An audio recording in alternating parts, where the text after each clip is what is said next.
सर्वांना माझा नमस्कार आणि जय भीम। आज आपण पुन्हा एकदा लाईव्ह होत आहोत आणि आज आपल्या महात्मा ज्योतिबा फुले यांच्या पुण्यतिथीचा आणि पुण्यतिथी साजरी करत असताना ओबीसीच्या वतीनं आपण दोन्ही विषय घेणार आहोत की मागच्या 26 तारखेला संविधान दिन इथे संविधान दिन साजरा झाला आणि हा संविधान दिन साजरा होत असताना संविधानाचा आणि मंडल आयोगाचा जो विषय आहे तो आज आपण एकत्रित घेत आहोत आणि म्हणून आजच्या दिवशी भारतीय संविधान आणि मंडल आयोग अशा प्रकारचा विषय आणि सर्वप्रथम मी महात्मा ज्योतिबा फुले यांना अभिवादन करतो, त्यांना वंदन करतो। हा जो 52 ते 54% ओबीसी वर्ग आहे, हा ओबीसीचा मागास वर्ग आहे। या मागास वर्गाला माळी समाजातले ज्योतिबा फुले, सावित्रीबाई फुले यांनी संपूर्ण देशाला जागा करण्याचा जो प्रयत्न केलेला आहे तो शेतकऱ्यांची गुलामगिरी कशात आहे हे सांगून तो प्रयत्न केलेला आहे आणि म्हणून या प्रयत्नाचा जो भाग आहे त्या प्रयत्नानुसार खरोखर ओबीसी लोकांना महात्मा फुले हे आपले आजचे आदर्श महापुरुष किंवा गुरु आहेत हे समजलेलं आहे का असा विषय खरं म्हणजे आहे। आणि म्हणून मी जी कोळी टोपी घातलेली आहे म्हणजे इथला मुंबईतला आगरी, कोळी, भंडारी, ईस्ट इंडियन आदिवासी जो समाज आहे त्यांचा आणि महात्मा ज्योतिबा फुले यांचं नातं मी आपल्याला प्रथम सांगतो की मुंबईमध्ये एक बिल्डर म्हणून फार मोठं काम महात्मा ज्योतिबा फुले यांनी केलेलं आहे। त्यांचं एकंदरीत व्यक्तिमत्व आहे, त्या व्यक्तिमत्वाचा खरा परिचय जे उद्योजक आहेत आणि मोठे बिल्डर आहेत। आपल्याला कल्पना आहे की व्हीटी म्हणजे छत्रपती शिवाजी टर्मिनसचं बांधकाम त्यांच्या देखरेखीखाली झालेलं आहे। त्याचे आर्किटेक्ट जरी विदेशी असले तरी प्रत्यक्ष काम करण्याचं हे जे आहे ते पराक्रम तो ज्योतिबा फुले यांनी केलेला आहे। आणि हे विटी रेल्वे स्टेशन ज्या मुंबईत झालं तिथे आमचा मांडवी कोळीवाडा होता आणि त्या कोळीवाड्याला विस्थापित केलं गेलं त्या रेल्वे स्टेशनसाठी आणि विस्थापित करत असताना तिथल्या कोळी बांधवांना न्याय देण्याचं काम म्हणजे थोडक्यात त्या काळातलं पुनर्वसन हे महात्मा ज्योतिबा फुलेंनी केलं आणि त्यामुळे कोळी, आगरी, भंडारी, ईस्ट इंडियन आणि आदिवासी या मुंबईतल्या भूमिपुत्रांचं अतिशय जवळचं नातं हे महात्मा ज्योतिबा फुल्यांचे होतं। आणि म्हणूनच मांडवी कोळीवाड्यामध्ये एक समारंभामध्ये मांडवी कोळीवाड्यातल्या लोकांनी महात्मा ज्योतिबा फुल्यांना महात्मा ही पदवी दिली अशा प्रकारचा संशोधन समोर आलेलं आहे आणि त्याच्यामुळे महात्मा ज्योतिबा फुले हे आमचे गुरु आहेत, त्यांचा आमचा थेट संबंध आहे, त्याच्यामुळे आजच्या दिवसाला अत्यंत महत्व आहे। आणि मांडवी कोळीवाड्यात ही घडलेली घटना महाराष्ट्राला अजून हवी तितकी माहिती नाही आणि ज्योतिबा फुल्यांचं आणि हे आगरी कोळ्यांचं सागरपुत्रांचं नातं आहे त्याची सुद्धा नीट कल्पना नाही। आणि मी आपल्या माहितीसाठी सांगतो की या नंतरच्या काळामध्ये जे आगरी कोळी समाजाचे जे सगळे नेते झाले त्यामध्ये नारायण नागू पाटील आणि यांनी सुद्धा महात्मा फुल्यांना आपले आदर्श नेते मानलेले आहे, जसंच डॉक्टर बाबासाहेब आंबेडकरांनी सुद्धा महात्मा फुल्यांना आपलं गुरु मानलेलं आहे। त्याच पद्धतीनं नारायण नागू पाटील यांनी मानलेलं आहे आणि नंतरच्या काळातले जे मोठे नेते झाले त्यामध्ये लोकनेते दिबा पाटील आणि दत्ता पाटील यांनी सुद्धा महात्मा फुल्यांना आपला आदर्श मानलेला आहे। आता प्रश्न असा आहे की बाबासाहेब आंबेडकरांची जी चळवळ कोकणामध्ये झाली त्या सगळ्या चळवळीचे आदर्श नेते महात्मा ज्योतिबा फुले आहेत आणि त्यांनी जी शेतकऱ्यांची गुलामगिरी इथे सांगितली आणि सत्यशोधक चळवळ सुरू केली ती सत्यशोधक चळवळ या देशामध्ये असत्याचा जो सगळा हे पसरलेला आहे म्हणजे असत्याचा जो काळ आहे किंवा असत्याचं साहित्य, असत्याचा प्रभाव जो वाढत गेला होता आणि त्या प्रभावाला रोखण्यासाठी सत्यशोधक चळवळ सुरू केली आणि महाराष्ट्रात एक मोठी क्रांती झाली। आणि त्या क्रांतीमध्ये आपल्याला माहित आहे की प्रबोधनकार ठाकरे असतील किंवा महात्मा ज्योतिबा फुले, आपले सावित्रीबाई फुले, राजर्षी शाहू महाराज या महापुरुषांच्या सगळ्या चळवळीला फार मोठं बळ मिळालेलं आहे। आणि म्हणून महात्मा ज्योतिबा फुले हे जसे संपूर्ण देशाचे, संपूर्ण मागासवर्गीय समाजाचे गुरु आहेत त्या पद्धतीने खास करून कोकणातल्या आगरी, कोळी, भंडाऱ्यांचे गुरु आहेत। असं जेव्हा मी आज हे आपल्यासमोर म्हणतो तेव्हा महाराष्ट्रातल्या लोकांना कदाचित ते विशेष वाटणार नाही, परंतु कोकणातल्या लोकांना मात्र महात्मा ही पदवी आगरी कोळ्यांनी दिली याच्यावर विश्वास बसणार नाही, परंतु हे सत्य आहे। पण विश्वास बसणार नाही याचं कारण की बाबासाहेब आंबेडकरांच्या, महात्मा फुल्यांच्या प्रबोधनाच्या युगानंतर कोकणामध्ये अनेक साधू महाराजांचं पीक आलं आणि या साधू महाराजांनी पुन्हा एकदा सत्यशोधक झालेल्या या समाजाला दैववादी बनवलेला आहे आणि धार्मिक बनवलेला आहे आणि त्याचा दुष्परिणाम म्हणून कोकणामध्ये अनेक साधू किंवा संत किंवा बाबा गुरु अशा पद्धतीने जे लोक पुढे आले आणि हिंदुत्वात वाढला आणि पुन्हा एकदा ओबीसीना गुलामीकडे जाण्याचा मार्ग सुरू झाला। आणि ही गुलामी आता इतकी भयानक आहे की महात्मा ज्योतिराव फुलेंची किंवा सावित्रीबाईंची पुण्यतिथी करत असताना हे कुठेतरी आमचे लोक आहेत आता विसर ओबीसीना पडलेला आहे आणि म्हणून आजच्या दिवसाला खूप महत्व आहे। खरं म्हणजे फुले, शाहू, आंबेडकर या महापुरुषांच्या जयंत्या किंवा पुण्यतिथ्या हे नित्य नेमाने करणारे आंबेडकरी लोक आहेत आणि ओबीसी समाजात, ओबीसी गावांमध्ये आजही महात्मा ज्योतिबा फुलेंची पुण्यतिथी ज्या पद्धतीने व्हायला पाहिजे तशी होत नाही। आपल्याला माहित आहे या देशाचा इतिहास असा आहे की या देशामध्ये समतेसाठी समतेच्या तत्वज्ञानासाठी ज्यांनी काम केलं ते भगवान गौतम बुद्ध यांना देशाबाहेर काढण्याचं काम आपल्याकडे झालेलं आहे. आणि जे मातीमध्ये काढलेल्या बौद्ध मूर्त्या होत्या किंवा लेणी होती किंवा शिल्प होती, याच्यामुळेच या देशामध्ये महात्मा गौतम बुद्धांचा जन्म झाला. त्याच्यानंतर सम्राट अशोकाचं साम्राज्य इथे होतं, हे केवळ त्या जमिनीखाली काढलेल्या पुराव्यांमुळे सिद्ध झालं. लॉर्ड कनिंघम यांनी ते सिद्ध केलं. अन्यथा हा बुद्धाचा देश आहे याच्यावर आजही कोणाचा विश्वास बसत नाही. आणि हीच पद्धत आपल्याला माहिती आहे की महात्मा ज्योतिबा फुले यांसाठी वापरली गेलेली आहे. डॉक्टर बाबासाहेब आंबेडकरांनी आपले गुरु महात्मा ज्योतिबा फुले यांना मानलं. आगरी समाजाच्या नारायण नागू पाटील, दत्ता पाटील, दिबा पाटील यांनी मानलं. त्यांची जी पुस्तकं आहेत त्यामध्ये ज्योतिराव फुल्यांचे उल्लेख आहेत. ज्योतिराव फुल्यांचे साहित्य सुद्धा आपल्याला तेवढ्या प्रमाणात असायला पाहिजे, लोकांकडे तसं नाही. आणि म्हणून या महापुरुषांची जी आराधना आहे, वैचारिक आराधना ही आंबेडकरी चळवळ करते. बहुजन संघटक या चॅनलवर सातत्याने बोलायची संधी मिळते. खरं म्हणजे हे सगळं बोलणं आहे हे तुम्हाला मी काही शिकवतोय किंवा तुम्हाला काही चांगलं सांगतोय अशातला भाग नाही, तर तो माझा स्वतःचा व्यक्तिगत जीवनाचा अभ्यास आहे.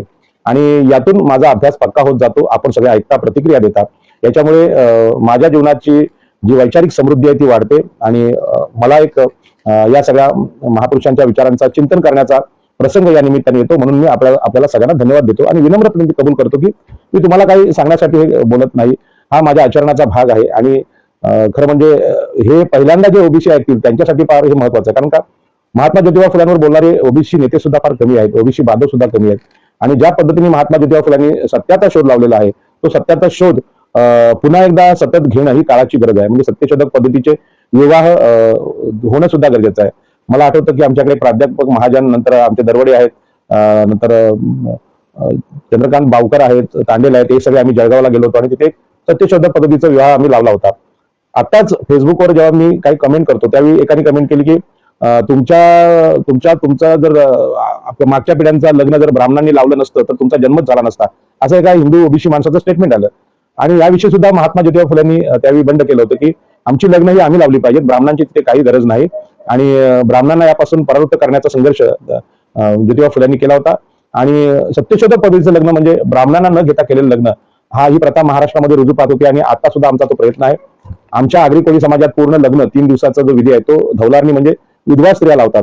परंतु त्यांना जी सामाजिक मान्यता मिळायला पाहिजे ती मिळत नाही. आणि जी आज टीव्हीवर किंवा पिक्चरमध्ये चित्रपटात सप्तपदी आणि ब्राह्मणांची जी लग्न लावायची पद्धत दाखवली जाते, त्यामुळे त्या चित्रपटांचं अनुकरण लोकांकडून होत आहे. आणि यासाठी चळवळी जिवंत राहिल्या तर निश्चितपणे ही आपली लग्न आपण लावू आणि आपल्या सगळ्या पूजाविधी आपण करू. आणि याच्यामधलं ब्राह्मणांचं जे शोषण आहे ते शोषण आम्ही कमी करू शकतो. आणि म्हणून महात्मा ज्योतिबा फुल्यांचा हा विषय अत्यंत महत्वाचा आहे. कारण म्हणजे आज विषय हा माझ्यासमोर जो आहे तो भारतीय संविधान आणि मंडळ आयोगाचा आहे. परंतु हे सांगत असताना वर्तमान काळामधली जी समस्या आहे ती समस्या मी आपल्यासमोर सांगतो, मांडतो. आणि मला माहित आहे की हे जे बहुजन संघटकचं जे चॅनल आहे हे आता सगळे लोक पाहायला लागलेत. मुंबईमध्ये नंतर व्हिडिओ क्लिप आल्यानंतर म्हणजे याच्यावर युट्यूबवर आल्यानंतर सगळेच लोक पाहतात. म्हणून माझ्या घरी घडलेली घटना मी सांगतो. अत्यंत वाईट अशी घटना आहे की तुम्हाला माहित आहे मी ही जी कोळी टोपी घालून उरणच्या समुद्र किनारी राहतो. माझ्या घराच्या एक 50 मीटरवर समुद्र आहे आणि या समुद्रामध्ये मोठा अरबी समुद्र आहे आणि मोठ्या प्रमाणात मासेमारी चालते. किंबहुना मुंबईपेक्षा सगळ्यात जास्त बोटी आमच्या करंजा आणि मोरा बंदरामध्ये आहेत आणि त्यामुळे सगळ्यात जास्त मोठी मासेमारी आमच्या इथे चालते. आणि लोकांचा व्यवसाय हा मासेमारीचा आहे. पुरुष लोक समुद्रावर खलाशी म्हणून जातात, मच्छीमार म्हणून जातात आणि 8-15 दिवसांनी परत येतात आणि आलेली मासळी आहे ती आपल्या घरी आणून देतात, मार्केटमध्ये आणून देतात.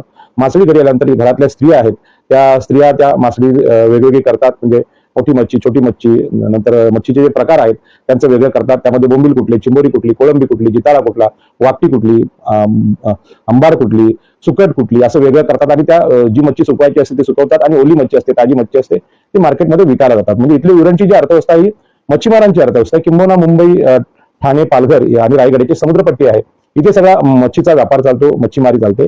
आणि हा मच्छीचा व्यापार आणि शेवटी आपल्याला बाजाराची जी अर्थव्यवस्था ती आपल्याला माहिती आहे की मागणी असेल तसा पुरवठा असतो. आणि म्हणून इथल्या लोकांच्या रोजगाराचं साधन हे मच्छीमारी आहे. परंतु याचा आणि धर्माचा कसा वाद होतो याच्याविषयी मी आपल्यासमोर मांडणार आहे. की परवा एक कोळी माझ्या घरी आली आणि ती विधवा होती आणि तिने सांगितलं की दादा ही टोपलीभर मच्छी मी आणलेली आहे, परंतु आज मला रडायला येते कारण ही मच्छी माझी कोणी घेत नाही आणि म्हणून तू पैसे देऊ नकोस पण ही सगळी मच्छी तू घरी घेऊन जा. कोळंबी होती. मी माझ्या घरच्यांना सांगितलं तर त्याच्या अगोदर 2 कोळणी येऊन त्यांनी भरपूर मच्छी आम्हाला दिली होती. ती मच्छी आम्ही घेतली होती आणि आमच्या घरी आलेल्या जेवढ्या महिला असतात ज्या मच्छी घेऊन येतात त्या मच्छी सगळ्या आम्ही घेतो पहिल्यांदा आणि त्यांचे पैसे देतो. आणि हे सगळ्यांना परिसरात माहित असल्यामुळे सकाळच्या वेळी खूप महिला त्या मच्छी घेऊन येतात आणि जेवढी आम्हाला खायची असते तेवढी खातो आणि कोणाला इतरांना द्यायचे असतील, भेट द्यायची असतील तर ती सुद्धा मी देत असतो. आणि किंवा माझ्या घरी जे पाहुणे येतात त्यांना मच्छीचं जेवण मी देत असतो. मी अभिमानाने सांगेन की जसं नारायण नागू पाटील यांच्या घरी डॉक्टर बाबासाहेब आंबेडकर मासे खायला, भाकरी खायला यायचे, त्याच पद्धतीने एक दिवस का विना बाळासाहेब आंबेडकर माझ्या घरी जेवून गेले. हा माझ्यासाठी अभिमानाचा विषय. डॉक्टर हर्षदीप कांबळे येऊन गेले, भंते विमलकीर्ती येऊन गेले, आणि हे जे सगळे लोक येऊन गेले त्यांचा आदरातिथ्य करण्याचा मला आजही अभिमान वाटतो. आणि म्हणून पुण्यातल्या माझ्या सगळ्या या वाचकांना सुद्धा मी हे निमंत्रण देतो. प्रश्न असा आहे की ती मच्छीमार महिला आली आणि तिची मच्छी कोण घेत नाही म्हणून रडली. याचं जे कारण आहे ते कारण अत्यंत महत्वाचं आहे. त्याचं कारण असं आहे की आता मार्गशीर्ष महिना चालू आहे आणि मार्गशीर्ष महिन्यामध्ये महालक्ष्मीचं व्रत केलं जातं. इथल्या सगळ्या स्त्रिया ह्या महालक्ष्मीचं व्रत करतात आणि महालक्ष्मीचं व्रत आहे म्हणून मच्छी कोणी खात नाही. आता प्रश्न असा आहे की हा जो हिंदू धर्म आहे किंवा वैदिक धर्म आहे, या धर्माने आम्हाला ही महालक्ष्मीची उपासना दिली, म्हणजे थोडक्यात पूजा पद्धती किंवा कर्मकांड दिलं. त्या कर्मकांडामुळे गावात कोणी मच्छी खात नाही किंवा ते कोळीन जी मासे विकते ती सुद्धा या ब्राह्मणी प्रचारामुळे स्वतः मासे खात नाही. त्यामुळे त्यांची मच्छी घेणार कोणती फेकाळली जाते. आणि ही उपासमारीची पाळी लोकांसमोर येते. आणि ही जी उपासमारीची पाळी आहे ही धर्माने उपस्थित केलेला प्रश्न आहे. आणि म्हणून या धर्माचं सत्य शोधण्याचं काम महात्मा ज्योतिबा फुलेंनी केलं. आणि आज आमच्याकडे असा सत्य शोधक नसल्यामुळे या महिलांना त्यांच्या दुःखाचं कारण कळत नाही. मच्छी लोक घेत नाहीत, याला कारण मार्गशीर्ष महिना आहे. आणि मार्गशीर्ष महिन्यात लक्ष्मीचं जे व्रत आहे, जी उपासना आहे ती ब्राह्मणांनी सांगितलेली आहे. आणि म्हणून नक्की लक्ष्मीची उपासना म्हणजे काय, तर जे आमचे कष्टकरी 85% ओबीसी एससी एसटी आहेत ते मच्छीमारी करत असतील, शेतीत काम करतात किंवा कारागिरीचं काम करतात, या सगळ्यांचे जे कष्ट आहेत याच्यामुळे त्या देशाची लक्ष्मी उत्पन्न होते किंवा हीच कष्टाची आहे तीच लक्ष्मी आहे. आणि लक्ष्मी म्हणजे महामायाचं रूप आहे आणि महामाया म्हणजे भगवान बुद्धांची आई. ही भगवान बुद्धाची आई वैभवाला तेव्हा गेली की जेव्हा सगळा भारत हा कुशल कर्म म्हणजे चांगली कर्म करत होता आणि म्हणून हा देश वैभवशाली झाला.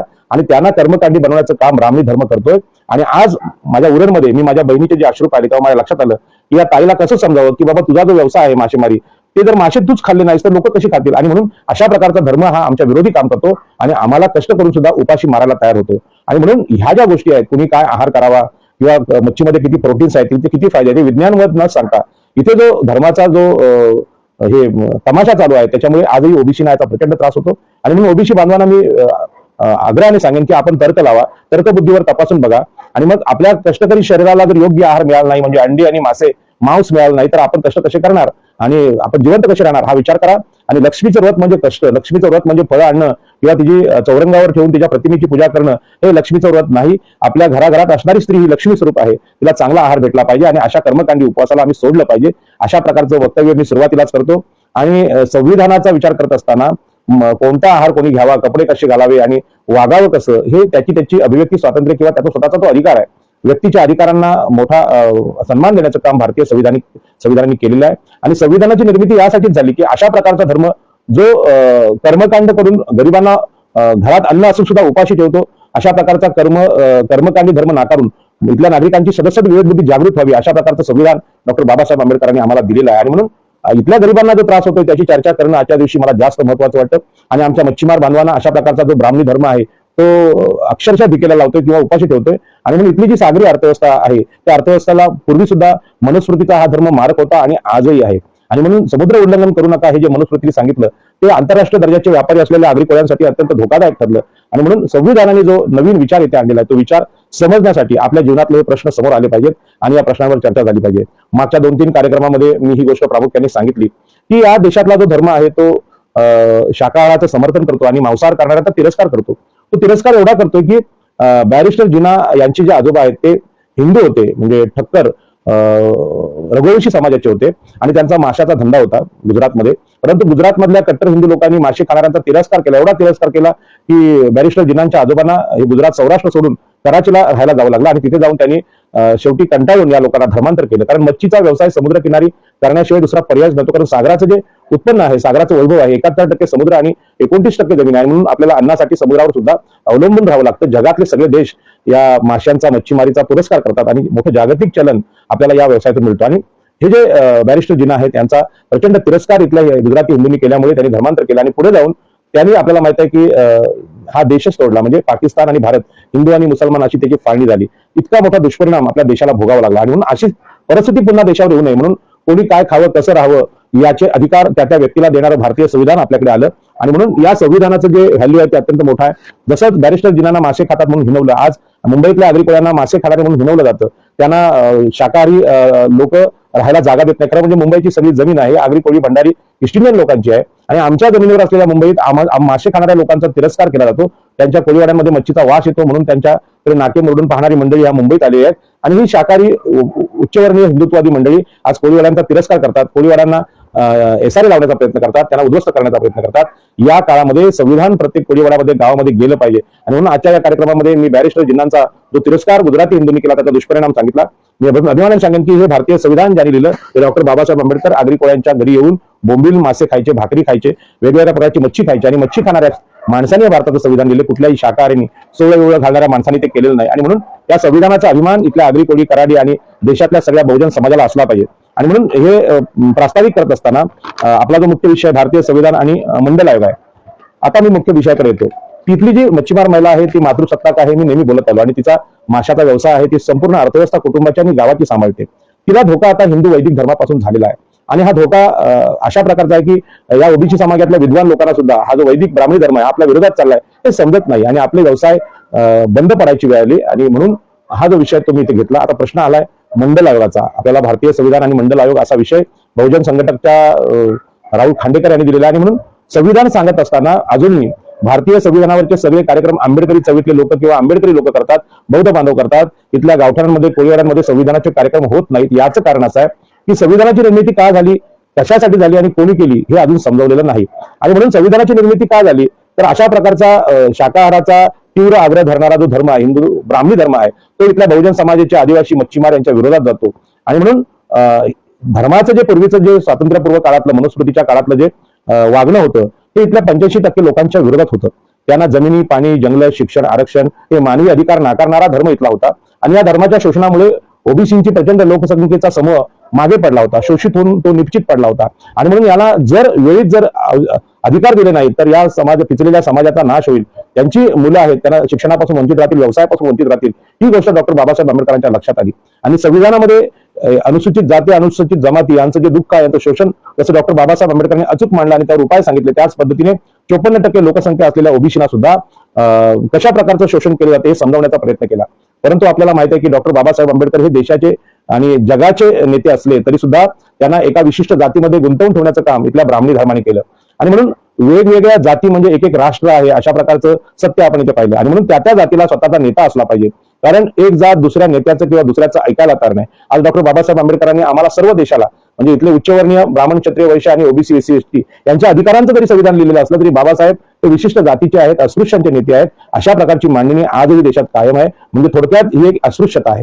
आणि म्हणून आज जातीभेद संपला असं जरी देशातले उच्चवर्णीय म्हणत असले तरी डॉक्टर बाबासाहेब आंबेडकरांचा फोटो कुठल्याही उच्चवर्णीयाच्या घरात दिसत नाही आणि तो फक्त आंबेडकरी समाजाच्या घरात दिसतो. खरं म्हणजे डॉक्टर बाबासाहेब आंबेडकर हे संविधानाचे निर्माते म्हणून प्रत्येक भारतीयाने आपल्या घरात बाबासाहेब आंबेडकरांचा फोटो लावला पाहिजे. आणि माझ्या घरात बाबासाहेब आंबेडकरांचा फोटो हॉलमध्ये आहे आणि तो बघून अनेक लोकांना आश्चर्य वाटतं की या आगरी माणसाच्या घरात बाबासाहेब आंबेडकरांचा फोटो कसा. ही जे कुशंका लोकांच्या मनात आहे ही एक प्रकारची विषमता आहे आणि म्हणून डॉक्टर बाबासाहेब आंबेडकरांचा फोटो आपल्या प्रत्येक भारतीयाच्या घरात असला पाहिजे.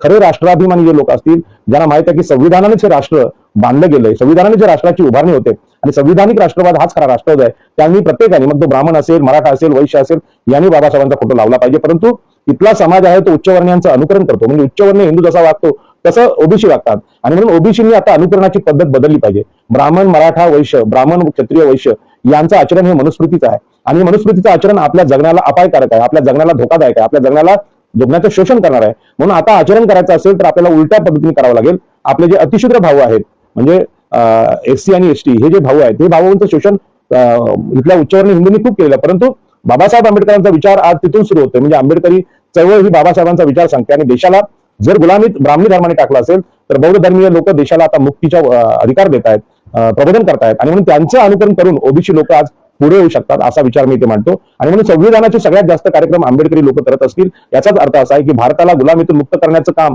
जे आम्ही रोज केलं पाहिजे. म्हणजे एका दिवशी महात्मा फुलेंची पुण्यतिथी आहे, दुसऱ्या दिवशी बाबासाहेब आंबेडकरांची जयंती आहे किंवा सावित्रीबाई फुलेंची जयंती आहे, हे दिवस साजरा करण्यापेक्षा आपल्याला रोजच आपल्या मुक्तीचे कार्यक्रम आयोजित केले पाहिजे. म्हणून संविधान दिन हा 26 तारखेला होऊन गेला असला तरी सुद्धा आजही संविधान दिन आहे. रोज संविधान दिन आम्ही साजरा केला पाहिजे कारण संविधान हा आमचा जगण्याचा धर्मग्रंथ आहे.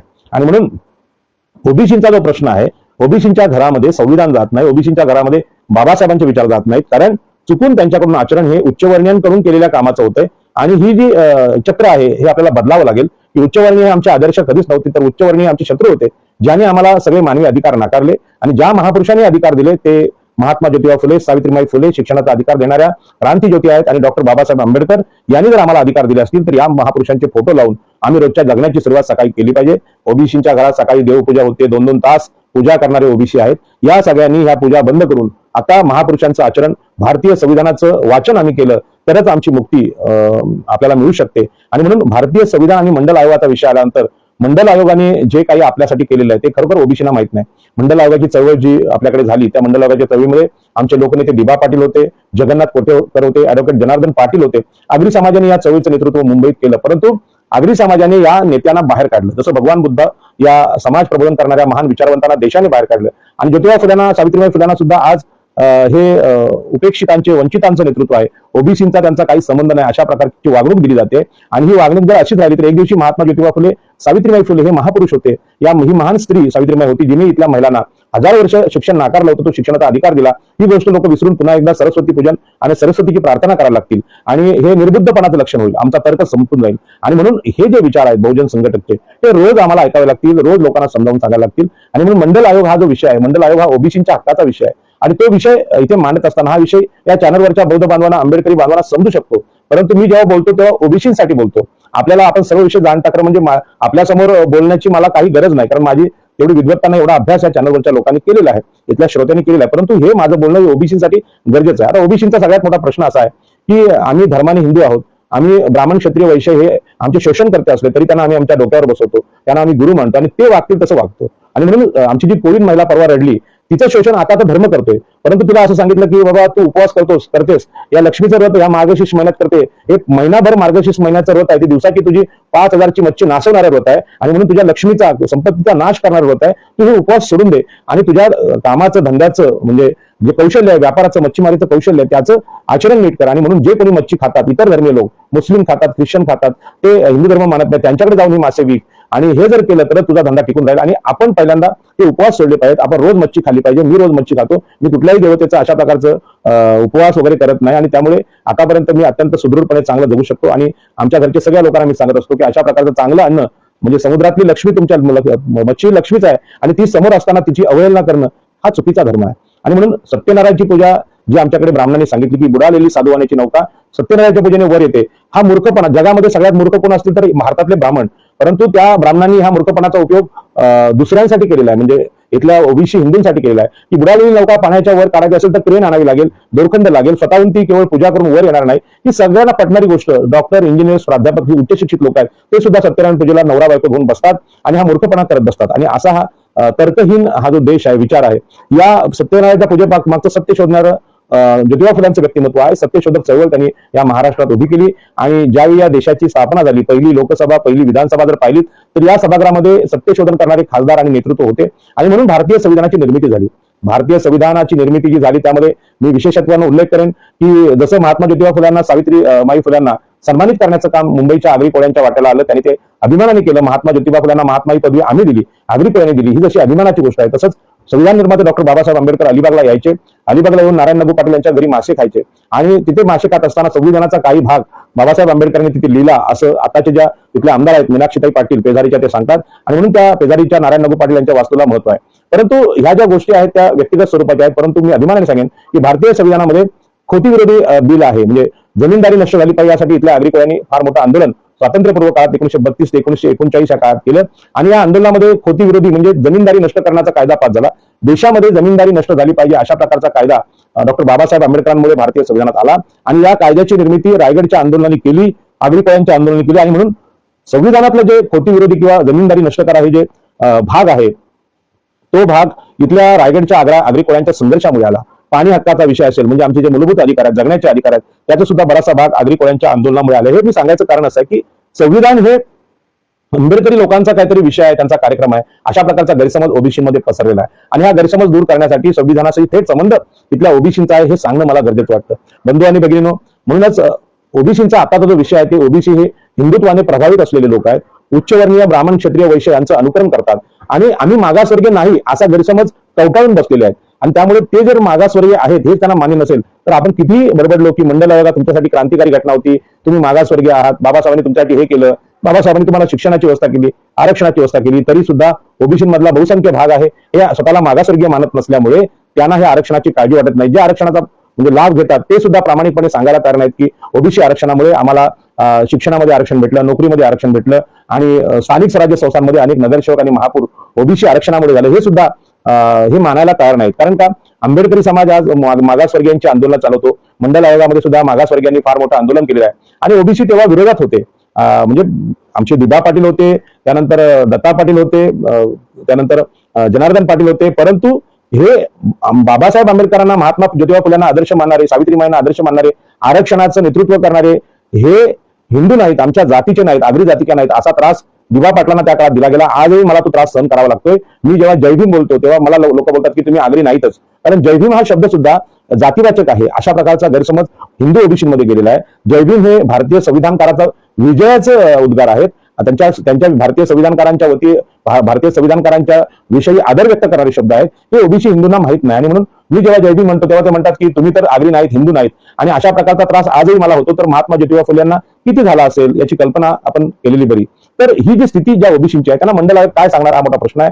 परंतु मंडल आयोगाने हे सिद्ध केलं की इथला महाराष्ट्रातला, म्हणजे मी आता देशाचा विषय बोलण्यापेक्षा महाराष्ट्राचा बोलतो, की महाराष्ट्रातला सत्ताधारी मराठा जो आहे, म्हणजे त्यांचे 13च्या वर मुख्यमंत्री, महसूल मंत्री आणि गृहमंत्री झाले, त्यांचे सगळे 150 आमदार या विधानसभेत. तर त्याच पद्धतीने ब्राह्मण त्यांच्या बरोबर आहेत. ब्राह्मण, मराठा आणि शिकेपी यांचं जे राज्य महाराष्ट्रात सातत्याने येते, आलटून पालटून येते, त्यामध्ये ओबीसीचा जो वर्ग आहे, आगरी, कोळी, माळी, भंडारी, हे सामाजिकदृष्ट्या त्यांच्यापेक्षा मागासलेले आहेत. हे निरीक्षण डॉक्टर बाबासाहेब आंबेडकरांनी नोंदवलं नसतं तर ओबीसीची अवस्था आज काय असते याची कल्पना न केलेली बरी. आणि म्हणून 52% 54% ओबीसीना जे 27% आरक्षण भेटलेलं आहे याची सुद्धा नीट कल्पना आम्ही पोहोचवू शकलेलो नाही. आणि म्हणून ओबीसीचे नेते आहेत ते ओबीसीचे बरेचसे नेते आपापल्या जातीमध्ये जातीचं प्रबोधन करण्यामध्ये कमी पडलेले आहेत. आणि म्हणून मी नेहमी सांगतो की ओबीसीच्या नेत्यांनी आपल्याला पहिल्यांदा ओबीसी नेत्यावर सिद्ध करायचं असेल तर आपापली जात आहे त्या जातीचं प्रबोधन करून त्यांना संघटित केल्याशिवाय आपण ओबीसीचे नेते होऊ शकत नाही. कारण हा ओबीसी शब्द जो आहे, इतर मागासवर्गीय हा जो वर्ग आहे याचा संभ्रम आहे, त्यांच्या डोळ्यावरचा हिंदुत्वाचा, वैदिकत्वाचा पडदा आहे, तो दूर केल्याशिवाय तुम्हाला ओबीसी समजवता येणार नाही. आणि म्हणून ओबीसी नेतृत्वाला आता जो प्रश्न पडलेला आहे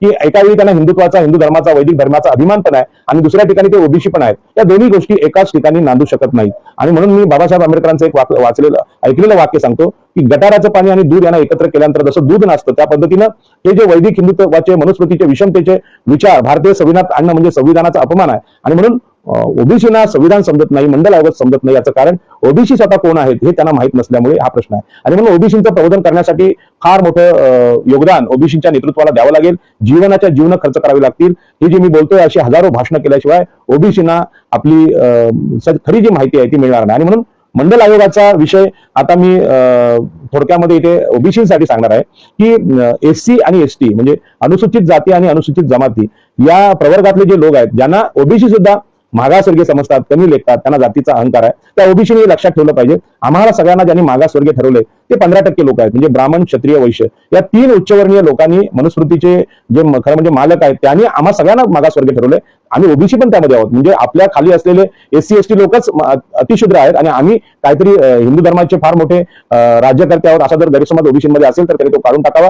तुम्ही सुद्धा शूद्र आहात. शूद्र हा शब्द ओबीसीसाठी वापरलेला आहे आणि म्हणून या ओबीसी शूद्रांना शोधून काढण्याचं काम डॉक्टर बाबासाहेब आंबेडकरांनी केलेलं आहे. आणि म्हणून एससी एसटीचे जसे पितामह डॉक्टर बाबासाहेब आंबेडकर आहेत तसे ओबीसीचे पितामह हे डॉक्टर बाबासाहेब आंबेडकर आहेत आणि संपूर्ण देशाचे म्हणजे उच्चवर्णीयांसहित मागासवर्गीयांचे पितामह हे डॉक्टर बाबासाहेब आंबेडकर आहेत, महात्मा गांधी नाहीत. कारण भारताची वास्तव चिकित्सा डॉक्टर बाबासाहेब आंबेडकरांनी केली. महात्मा गांधींना हा देश समजला नाही, चातुर्वर्ण्यामध्ये ते अडकून बसलेले आहेत आणि देशातल्या कोणत्याच पुढाऱ्याला भारताचं दुखणं कळलं नाही. आणि म्हणून इथल्या मागासवर्गीय ओबीसीना सुद्धा एससी एसटी प्रमाणे न्याय मिळावा यासाठी 1969 साली हा जो मंडल आयोग आहे तो स्थापित झाला आणि सामाजिक आणि शैक्षणिक आणि आर्थिक 3 निकषावर ज्या मागासलेल्या जातात त्यांचा शोध घेण्याचा प्रयत्न केला गेला. यामध्ये बिंदेश्वरी प्रसाद मंडळ यांनी याचे अध्यक्ष होते आणि त्यांनी असं सांगितलं केवळ हिंदू धर्मात शोषण होत नाही तर मुस्लिम आणि ख्रिश्चन धर्मामध्ये सुद्धा जाती आधारित शोषण होतं आणि त्यांना सुद्धा आरक्षण भेटलं पाहिजे असं त्यांनी संशोधन केलं. आणि म्हणून आताच्या काळात आपलं केंद्र सरकार सांगते की धर्मांतरित मुस्लिमांना आणि ख्रिश्चनांना आम्ही आरक्षण देणार नाही.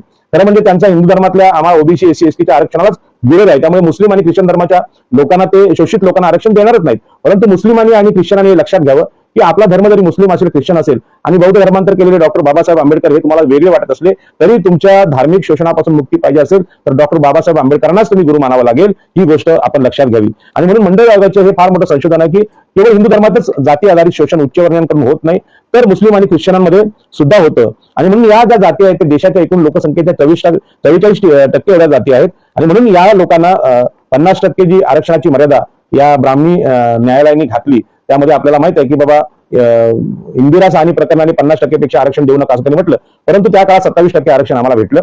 आणि आता आरक्षणाची 50% मर्यादा ही उच्चवर्णीय लोकांनी सवर्ण आरक्षणाच्या रूपाने तोडलेली आहे. त्यामुळे ओबीसीची जी लोकसंख्या आहे 54% तर 54% आरक्षण आम्हाला भेटलं पाहिजे. एससी एसटीची जी लोकसंख्या आहे त्या पद्धतीने आम्हाला आरक्षण भेटलं पाहिजे आणि अशा प्रकारची नवीन मागणी आम्ही करू शकतो. आणि म्हणून 1980 साली या मंडळ आयोगाचा रिपोर्ट पूर्ण झाला आणि विश्वनाथ प्रताप सिंग यांनी 13 ऑगस्ट 1990 साली हे मंडळ आयोग लागू करण्याचा निर्णय घेतला. मी आपल्याला अभिमान सांगेन की 1988-89च्या काळात मी 10वी झालो आणि 90च्या काळात मी शिक्षक झालो. तेव्हा हे मंडळ आयोगाचं आंदोलन सुरू होतं, तेव्हा मंडळ आयोग लागू झाला. खरं म्हणजे वयाच्या 35व्या वर्षी म्हणजे 2005 सालापर्यंत एक ओबीसी असलेला मी आज तुमच्यासमोर बोलतोय. मला तेव्हा मंडळ आयोग मी माझ्या कानावर पण नव्हतं, ओबीसी मी आहे याची मला जाणीव नव्हती. याची जाणीव आंबेडकरी चळवळीतल्या शाही संभाजी भगत, प्रेमरत्न चौकेकर प्राध्यापक आहेत त्यांनी, नंतर अशोक अंकुश यांनी करून दिली. आणि म्हणून वयाच्या 35व्या वर्षी ओबीसी ज्याला कळलेला आहे तो यावर किती बोलणार हा मोठा प्रश्न आहे. पण मी माझा अभ्यासक्रम म्हणजे 2005 ते 2022 पर्यंत पूर्ण करण्याचा प्रयत्न करतोय. आरक्षण म्हणजे काय, मंडळ आयोग हे सांगण्याचा प्रयत्न करतोय. हे 27% आरक्षण मंडळ आयोगामुळे ओबीसीना लागू झालेलं आहे. आज ओबीसीना सुद्धा आम्ही मागासवर्गीय आहोत हे सांगण्यामध्ये आम्ही ओबीसी नेते कमी पडलेले आहोत. मंडळ आयोग आमच्यासाठी होता हे सांगण्यासाठी आम्ही कमी पडलो आहोत. आणि या मंडळ आयोगाला थांबवण्यासाठी आपल्याला माहिती आहे देशामध्ये अयोध्येचं आंदोलन उभं केलं, धार्मिक आंदोलन उभं केलं गेलं. आणि ज्या रामानं शंभूकाला मारलं म्हणजे ओबीसीना शिक्षण नाकारलं, ज्या द्रोणाचार्याने एकलव्याला नाकारलं, ते महाभारत आणि रामायण मालिका मोठ्या प्रमाणात देशात उभे करून धार्मिक वातावरण तयार करून आरक्षणाचं मंडळ आयोगाचं आंदोलन संपवण्याचं अत्यंत काळीबाज राजकारण इथल्या उच्चवर्णाने केलं. आणि म्हणून या सगळ्या धार्मिक गोष्टींपासून आम्ही दूर राहिलं पाहिजे, आम्ही त्याची चिकित्सा केलं पाहिजे हे मी ओबीसीना सांगतो. मंडळ आयोगाने ज्या शिफारशी लागू केलेल्या आहेत त्या शिफारशीमध्ये टेक्निकल आणि व्यावसायिक शिक्षण हे ओबीसीना भेटलं पाहिजे. कारण ओबीसीच्या जाती ह्या उत्पादक जाती आहेत, ते कुठले ना कुठले कारागीर आहेत, सुतार आहेत, लोहार आहेत, कुंभार आहेत. यांचं जे योगदान आहे देशाच्या जडणघडणीमध्ये ते देशाच्या हजारो वर्षांच्या इतिहासामध्ये अजरामर आहे. अनेक इमारती किल्ले हे ओबीसीनी बांधलेले आहेत. आणि म्हणून यांच्या हस्तकौशल्याला प्रोत्साहन देण्यासाठी तुम्ही टेक्निकल एज्युकेशन आणि व्यावसायिक शिक्षण सरकारने द्यावं अशा प्रकारची शिफारस आणि शिक्षणाची व्यवस्था मंडळ आयोगाने केलेली आहे. कारागिरांना प्रशिक्षण द्या अशी सुद्धा शिफारस त्यांनी केली. कारण का यांना जर बाहेर काढायचं असेल तर काय केलं पाहिजे हे सांगण्याचा प्रयत्न मंडळ आयोगात होता. उद्योगात आणि व्यावसायिक क्षेत्रामध्ये भागीदारी द्या असंच त्यांचं मंडळ आयोगाचं म्हणणं होतं. आज आपल्याला माहिती आहे की या देशातले उद्योजक अदानी, अंबानी म्हणजे रिलायन्स आणि सेजच्या आमच्या जमिनी घेतल्या. कारण म्हणजे आमच्या क्षेत्रात आम्हाला उद्योग आमच्या जमिनीत करता आला पाहिजे, पण आमच्या इथल्या उरणच्या जमिनी सेज प्रकल्पांना रिलायन्सला दिल्या गेल्या. आणि आज जे मोदींचं जे प्रोत्साहन आहे हे गुजरातच्या उद्योजकांना आहे. महाराष्ट्रातले अनेक उद्योग गुजरातमध्ये पळवून नेले जात आहेत. म्हणजे देशामध्ये मंडळ आयोग राहू द्या दूर राहिला पण देशातली एकता आणि समानता आणि आर्थिक सामाजिक न्यायाची स्थिती बदलते आणि गुजराती उद्योजकांना संपूर्ण देश विकला जातोय. अशा परिस्थितीमध्ये आम्ही मंडळ आयोगाची चर्चा करतोय. आणि ओबीसीना हे समजत नाही की देशामध्ये जे खाजगीकरण चालू आहे ते आम्हा लोकांना बेकार करण्यासाठी, आम्हा लोकांना रस्त्यावर आणण्यासाठी चालू आहे. आणि याचा निषेध करण्याच्या ऐवजी या नरेंद्र मोदी आणि 50 खोके ओके हे जे एकनाथ शिंदे आणि देवेंद्र फडणवीस यांचं जे गुजरात आणि महाराष्ट्र सरकारची युती आहे, युतीमध्ये आपल्या देशातले उद्योग, महाराष्ट्रातले उद्योग गुजरातमध्ये नेणं आणि देशात जणू काही गुजरात हे एकच राज्य म्हणजे राष्ट्र आहे अशा प्रकारचा गैरसमज पसरवला जातोय, तो अत्यंत धोकादायक आहे. आता तुम्हाला आश्चर्य वाटेल की आम्ही आरक्षणाच्या चळवळी पाहत आलो. त्या आरक्षणाच्या चळवळीमध्ये शिक्षणामध्ये आरक्षण पाहिजे, नोकऱ्यांमध्ये आरक्षण पाहिजे आणि प्रमोशन पाहिजे अशा प्रकारची चळवळ मला माझ्या माहितीप्रमाणे मी सगळी ऐकलेली आहे आणि पाहतोय आता. परंतु मंडळ आयोग जेव्हा मी पाहिला तेव्हा शेतीचे आणि उद्योगांचे भूखंड सुद्धा समप्रमाणात ओबीसीना द्यावेत अशा प्रकारची मंडळ आयोगाची शिफारस आहे. मी जेव्हा डॉक्टर बाबासाहेब आंबेडकरांचं साहित्य वाचलं तेव्हा माझ्या लक्षात आलं की खोतीचं जे आंदोलन आहे, खोती विरुद्ध आंदोलन बाबासाहेबांनी केलं तेव्हा मला जमिनी भेटल्या आणि जमिनी भेटल्यानंतर किमान घरात खायला अन्न मिळालं आणि कमीत कमी गावामध्ये 7वी पर्यंत शिक्षण आम्ही घेतलं, कसं कसं 10वी पर्यंत पोहोचलो. परंतु खायला अन्न या शेतीतून मिळत होतं. परंतु आमचे अतिशूद्र म्हणजे एससी एसटी भाऊ आहे त्यांची अवस्था फार बिकट आहे. त्यांच्याकडे कसायला शेतीच नाही, जमिनीला पाणी नाही, काहीच नाही. त्यांनी कशी संघर्ष करून प्रगती केली असेल. म्हणून हे चॅनल ऐकणाऱ्या आंबेडकरी भावांना मी सॅल्यूट करतो. तुमचा संघर्ष आहे तो फार मोठा संघर्ष आहे. ओबीसींकडे किमान पोट भरण्याची शेती होती आणि त्यांच्याकडे शेती नाही, म्हणजे मराठा आणि ब्राह्मणांच्या प्रमाणात शेती नाही आणि मराठा आणि ब्राह्मणांची शेती खोटी पद्धतीमध्ये आगरी कोळी करत होते त्यांना स्वातंत्र्यपूर्व काळामध्ये डॉक्टर बाबासाहेब आंबेडकरांनी कुळ कायदा करून जर जमीन मालकी दिली नसती तर मी आज तुमच्या समोर इथे बोलायला दिसलो नसतो. आणि म्हणून नंतरच्या काळात नवी मुंबईत 12.5% आंदोलन दिबा पाटलांनी केलं आणि परवा इथल्या सानपाड्याच्या भूखंडाला जो भाव आलाय 5,55,00,000 गुंठ्याचा भाव आलाय हे सगळे बाबासाहेब आंबेडकरांची कृपा आहे की बाबासाहेब आंबेडकरांनी जर कुळ कायदा केला नसता तर आम्हाला जमीन मालकी भेटली नसती. बाबासाहेब आंबेडकरांनी चळवळ चालवली नसती तर दिबा पाटलांची वैचारिक नेतृत्वाची भव्य प्रतिमा जी आहे त्यांचं नेतृत्व आहे ते उभं राहिलं नसतं. आणि म्हणून ही जी श्रीमंती ओबीसीकडे आली त्याचं कारण सुद्धा ही आंबेडकरी चळवळ असल्यामुळे आज शेतीचे भूखंड ओबीसींना मिळावेत या बाबासाहेब आंबेडकरांच्या कुळ कायद्याला धरूनच मी 2005 पासून आंदोलन केलं आणि त्याची चांगली फळं आम्हाला मिळतात. आता नवी मुंबई आणि मुंबईतल्या गावठाणांच्या जमीन मालकीचा संघर्ष आमच्याकडे चालू आहे आणि या संघर्षामध्ये मुंबईची गावठाणं इथल्या मुंबई महापालिकेने आम्हाला दिली नाही तर त्यांच्या विरोधात निवडणूक लढण्याचा सुद्धा प्रयत्न आमचा आहे. मागच्या काळात डॉक्टर बाबासाहेब आंबेडकरांच्या हातू आदरणीय बाळासाहेब आंबेडकर आणि ओबीसींच्या नेतृत्वाखाली शिवाजी पार्कवर सजमीन हक्काची गावठाण हक्काची सभा घेतली. आणि म्हणून ओबीसीना जर खरं म्हणजे आरक्षणाची चळवळ समजावायची असेल तर केवळ शिक्षण आणि नोकऱ्यांचं आंदोलन चालणार नाही. कारण 10वी नंतर इथली मुलं शिकत नाही आणि नोकऱ्यांचा प्रश्नच नाही. कोकणातले लोक आपलं गाव सोडायला तयार नाहीत. कोकणातले जे वातावरण समृद्ध वातावरण ते आम्ही कोकणातच राहणार असा त्यांचा अट्टास असतो म्हणून बाहेर मुलांना नोकरीला पाठवत नाहीत. त्यामुळे इथले जे भूखंड आहेत शेतीचे किंवा घरांचे ते त्यांच्या वाट्यावर राहिले पाहिजे हे जे आंदोलन मी सुरू केलं आणि जमीन हक्काच्या आंदोलनामुळे आज मी बहुजन संघटनेवर आरक्षण म्हणजे शिक्षणातलं मागासलेपण आणि आर्थिक मागासलेपण सामाजिक मागासलेपण यावर बोलू शकतो. तर ओबीसीना जमिनींचा विषय समजतो घरांचा मुद्दा समजतो आणि हे जर आंदोलन सातत्याने आम्ही चालू ठेवलं तर निश्चितपणे झोपडपट्टीमध्ये SRA मध्ये फसवल्या गेलेल्या आमच्या SC ST भावंडांना अल्पसंख्याक मुस्लिम ख्रिश्चनांना सुद्धा आम्ही न्याय देऊ शकतो. पहिल्यांदा अस्तित्व राहण्यासाठी जमिनीचं आंदोलन चालू व्हायला पाहिजे आणि मंडल आयोगाची जी शिफारस आहे शेतीचे भूखंड उद्योगांचे भूखंड मिळावे याची मागणी ओबीसीने लावून धरली पाहिजे अशी मी माझी विनंती करतो. ओबीसीसाठी कल्याणकारी कार्यक्रम राबवले पाहिजेत आणि ते राबवण्यासाठी केंद्राने मदत केली पाहिजे अशी सुद्धा शिफारस या मंडल आयोगाने केलेली आहे. आणि म्हणून ओबीसी हे मागासवर्गीय आहेत. आता जेव्हा मंडल आयोग ज्यावेळी आला आपल्या देशात त्यावेळी ब्राह्मण क्षत्रिय वैश्य या जाती घाबरल्या कारण आतापर्यंत SC ST लोक हे आरक्षण घेत होते आणि त्यांना आरक्षण कसं नाकारायचं हे काम निश्चित चांगल्या पद्धतीने तिथला उच्चवर्णीय वर्ग करत होता. पण ज्या दिवशी 1990 साली मंडल आयोग आला आणि हिंदूतली 54% लोकसंख्या आता आपल्यातून फुटून निघेल आणि आम्ही केलेल्या शोषणाबद्दल बंद करेल कदाचित त्या धर्माला लाद घालेल आणि इथल्या देवालयांना सुद्धा ती ठोकरून देईल आणि खरी जी मुक्ती आहे जी संविधानिक मुक्ती माणसाची आहे आर्थिक मुक्ती आहे समृद्धी आहे शिक्षणातून आलेला शहाणपणा इकडे जाईल हा धोका इथल्या हिंदू धर्मातल्या लोकांना होता सर्वच धर्मातल्या उच्चवर्णीयांना होता आणि म्हणून ते घाबरले. आणि म्हणून ही जी अलग करण्याची प्रक्रिया आहे या गुलामीतून शोषणातून बाहेर काढण्याची प्रक्रिया डॉक्टर बाबासाहेब आंबेडकरांनी केली ती प्रक्रिया आमची मुक्तीची प्रक्रिया आहे. हे ओबीसी जोपर्यंत समजून घेत नाही त्यामुळे तोपर्यंत आरक्षण पण समजणार नाही आणि मंडल आयोगाचे फायदे सुद्धा समजणार नाही. आणि म्हणून सामाजिक स्थितीनुसार आम्ही मागासलेले का आहोत हे ओबीसीना सांगणारं नेतृत्व आहे. ओबीसींचा युग आहे तो असा आहे की आम्ही मागासलेलेच नाहीत मागासवर्गीय फक्त SC ST आहेत आणि मागासलेले नाहीत अशा प्रकारचा अहंकार ओबीसीना असल्यामुळे त्या अहंकाराला ठेच लागत नाही तोपर्यंत ओबीसी नाही समजत नाही. मी सुद्धा या आंबेडकरी चळवळीमध्ये किंवा मागासवर्गीयांच्या चळवळीत येण्याचं कारण माझ्यावर उच्चवर्णीय लोकांनी केलेला हल्ला आणि माझी घालवलेली नोकरी माझा बुडवलेला व्यवसाय याची सत्य कल्पना जेव्हा मला आली तेव्हा माझ्या लक्षात आलं या देशातले उच्चवर्णीय हे ओबीसीचे शत्रू आहेत. आणि म्हणून आता ओबीसी मागासवर्गीय का आहेत हे ओबीसीना समजवणारे व्यक्ती पाहिजेत. ओबीसीच्या गावात जाऊन बोलणारे व्यक्ती पाहिजेत. ज्या जातींना उच्चवर्णीय जाती आहेत ब्राह्मण क्षत्रिय वैश्य हे आपले मानत नाही त्यांना कमी लेखतात शूद्र लेखतात म्हणून ते सामाजिक दृष्ट्या मागासलेले आहेत आणि सामाजिक दृष्ट्या मागासलेले त्यांना आपल्या संविधानाने आरक्षणाचा अधिकार दिलेला आहे आरक्षण दिलेलं आहे. मराठ्यांनी आरक्षण मागण्याचा प्रयत्न केला परंतु त्यांचं शोषण कोणीच केलेलं नाही त्यामुळे त्यांना आरक्षणाची काही म्हणजे जे नियम आहेत कायदे आहेत ते लागू होत नाहीत. आणि म्हणून ओबीसीने लक्षात घेतलं पाहिजे की आम्हाला कोणीतरी कमी लेखलेलं आहे आमचं सामाजिक शोषण केलेलं आहे म्हणून आम्ही मागासवर्गीय आहोत. ओबीसीचं आणखी एक वैशिष्ट्य आहे की जमीनदार वर्ग जो आहे तो घरी बसून शेतीचे फायदे घेतो शेती पिकवतो किंवा ब्राह्मण हे प्राध्यापकीचा व्यवसाय डॉक्टरकीचा व्यवसाय करतात किंवा अन्य व्यवसाय करतात त्यामुळे त्यांना शारीरिक कष्ट करायची गरज नसते. पण ओबीसी माणसाला शेतात जाऊन नांगर धरावा लागतो दगड फोडावे लागतात किंवा कारागिरी करावी लागते कुंभार काम करू लागतात. शारीरिक कष्ट हे सुद्धा मागासलेपणाचं लक्षण आहे असं मंडल आयोगाने मांडलंय आणि म्हणून ओबीसीना हे काम करावं लागतं.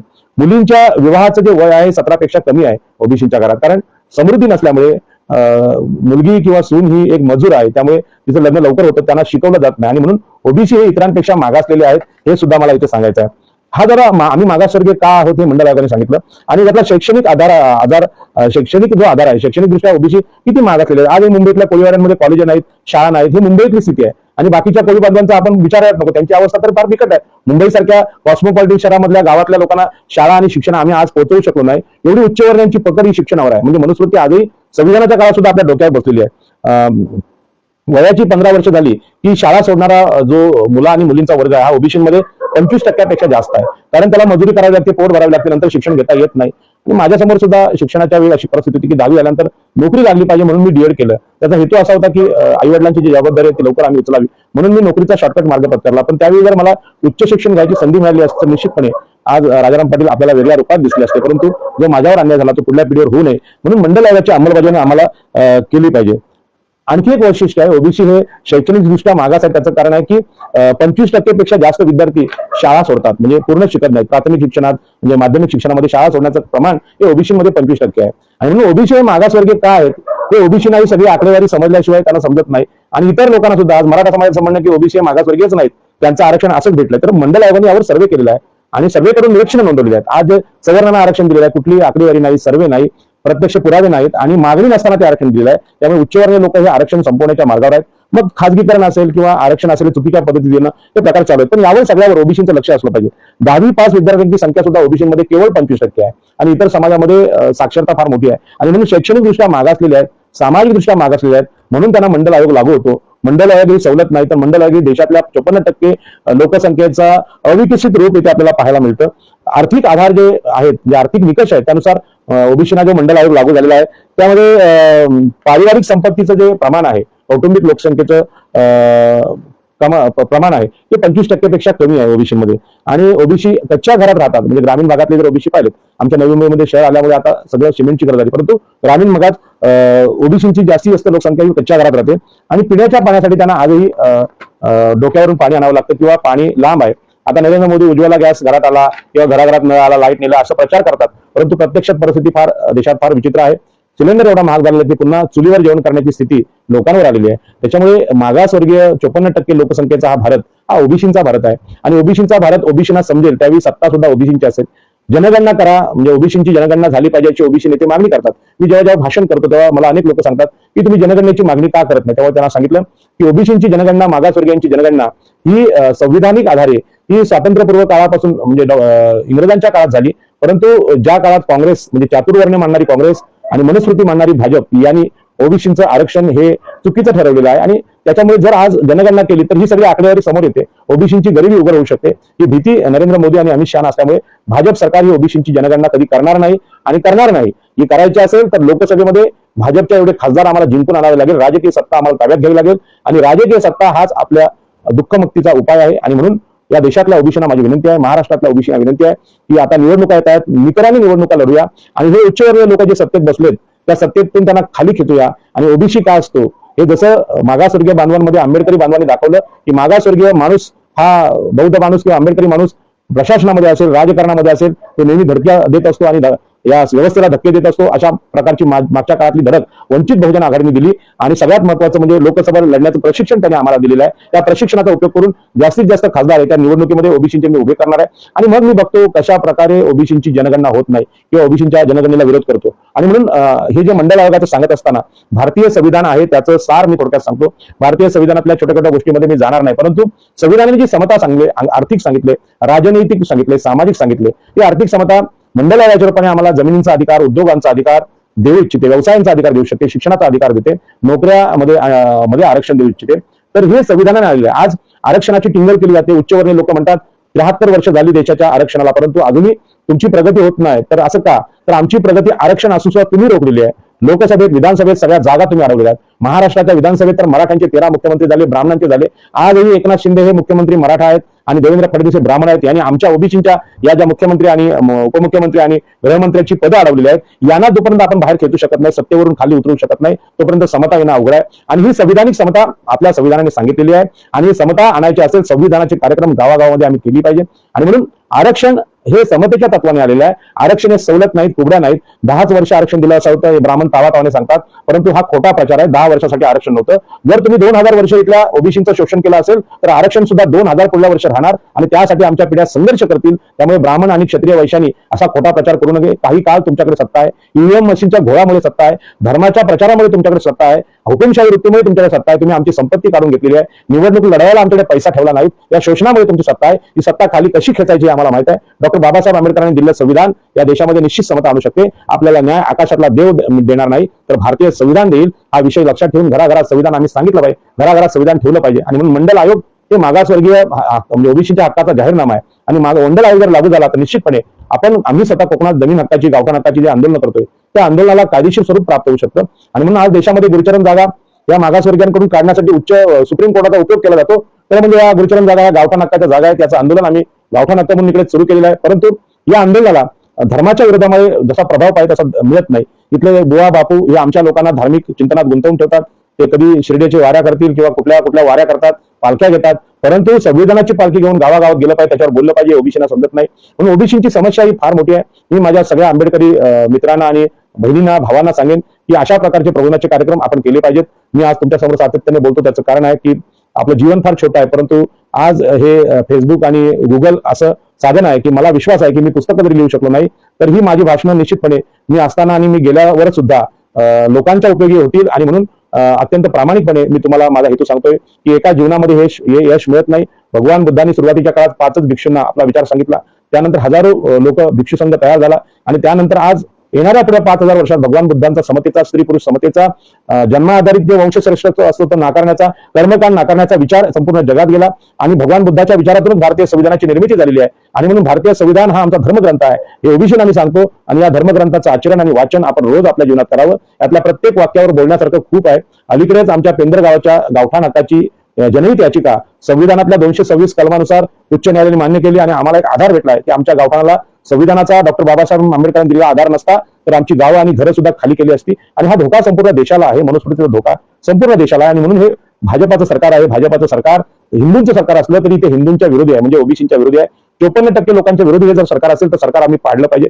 आणि उद्या काँग्रेस जरी आली तरी काँग्रेस दुसरं वेगळं काय करणार आहे, ते चातुर्वर्ण्याचं समर्थनच करणार. आणि म्हणून बुद्धिवादी आमदार, बुद्धिवादी खासदार हे विधानसभेत आणि लोकसभेत गेले पाहिजे आणि दुसरे गेले पाहिजे असं म्हणण्यापेक्षा आपल्यापैकी आपण स्वतः कोणीतरी गेलं पाहिजे. माझी मागची निवडणूक मावळमधून मी लढलोय, पुन्हा एकदा निवडणूक लढायची माझी तयारी आहे. आणि उद्देश हाच आहे की भारतीय संविधानाची तंतोतंत अंमलबजावणी करणं, मंडल आयोगाची अंमलबजावणी करणं, आमच्या मागासवर्गीय 45% भारताला, आमच्या मातृसत्ताक स्त्रीरूपी भारताला न्याय देण्यासाठी या निवडणुका आम्ही लढल्या पाहिजेत. आम्ही आमची भाषणं केली पाहिजेत अशी विनंती मी आपल्याला करतो. आपण याच्यावर चर्चा घडवा, प्रतिक्रिया द्या, प्रोत्साहित करा. जिथे चुकलो असेल तिथे चुकलो म्हणा, परंतु काहीतरी म्हणा, कारण आपल्या या चर्चेमुळे बोलायला आनंद निर्माण होतो, उत्साह निर्माण होतो. म्हणून माझं बोलणं जे चुकलं असेल ते सोडून द्या, चांगलं असेल ते आपण घ्या, गावोगावी सांगा, लोकांना सबस्क्राईब करा. आणि हे जे संविधान आहे, संविधानाचं जे आंदोलन आहे ते समतेचं आहे. मनुस्मृतीच्या विषमतेविरुद्ध भारतीय संविधान निर्माण झालेलं आहे. डॉक्टर बाबासाहेब आंबेडकरांनी जे आंदोलन करून, संशोधन करून जी भारतातल्या मागासवर्गीय लोकांची व्यथा आणि न्याय संविधानात मांडलेला आहे त्याचा आपण संदेश समजून घ्या अशी विनंती करतो आणि माझं बोलणं संपवतो. जय हिंद, जय महाराष्ट्र.